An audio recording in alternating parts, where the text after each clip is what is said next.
Hello kabayan, this is Tina Papexasia Property. So for today, I will be showing you this stunning modern house located in Holiday Homes, Barangay Biklatan, General Trias, Cavite, na near sa Tagaytay.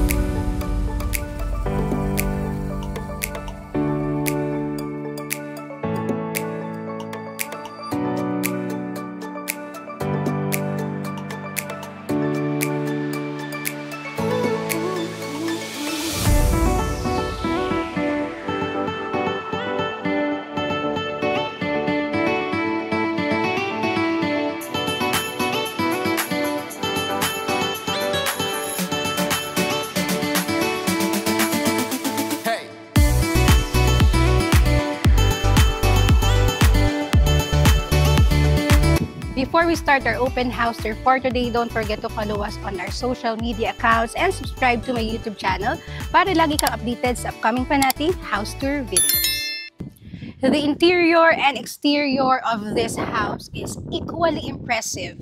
Thin, sleek, contemporary design. But what I love most is that its location, kasi very easy access going to Tagaytay attractions, maintaining the tranquil and peaceful atmosphere here, and also the cool breeze, well, thanks to its elevated location.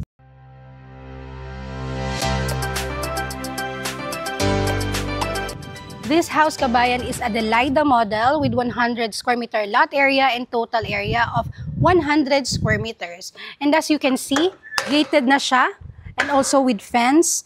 And pasok tayo dito sa loob.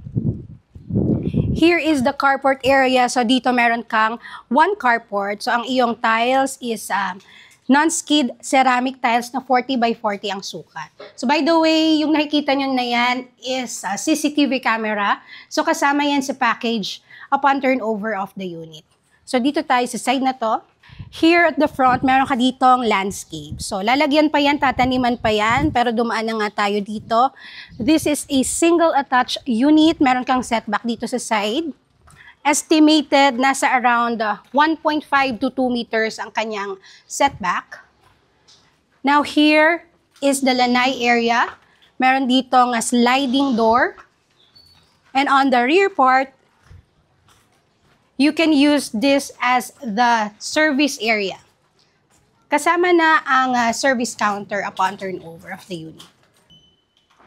Come here inside, kabayan. Our main entrance door is made up of a solid wood. So, ang kanyang handle. Then, open layout. You have their cornered window and awning window combination. And tignan nyo ang kanyang ceiling. Cove ceiling na yan, pero may choice kayo sa mga for construction if drop or a cove ceiling. Tiles is 60 by 60, polish yan. Here on this part, dito nyo ilalagay ang inyong dining area. Now on my right side, ito yung kitchen area. Pero ito yung pintuan kanina. So this is the service door going to the service area. Dito sa kitchen area, kasama na itong kitchen counter upon turnover, then kitchen cabinets, and also the sink. So again, kabayan, sa mga for construction houses, pre-selling, open for modification, even yung colors ng cabinets and yung tiles dito sa kitchen counter. So moving on here, here is the powder room for the ground floor. Complete finish turnover yan from floor to ceiling ang tiles with fixtures, of course. And also, meron ka pang space dyan for storage area. So, bago tayo umakyat sa taas, pakita ko lang na meron pa tayong isang CCTV over there. So, ayan, kasama pa rin yan upon turnover. So, tara, let's check the second floor. So, ang iyong handle here is a solid wood, tubular steel. Then here ay glass. And ang ating stairways ay ceramic wood tiles ang ginamit dyan. You have there a fixed window, so malaki yan, para maganda pa rin syempre yung pasok ng natural light. Here at the second floor, meron tayo ditong 3 bedrooms and a common toilet and bath. Also, the balcony. Pakita ko muna sa inyo yung balcony.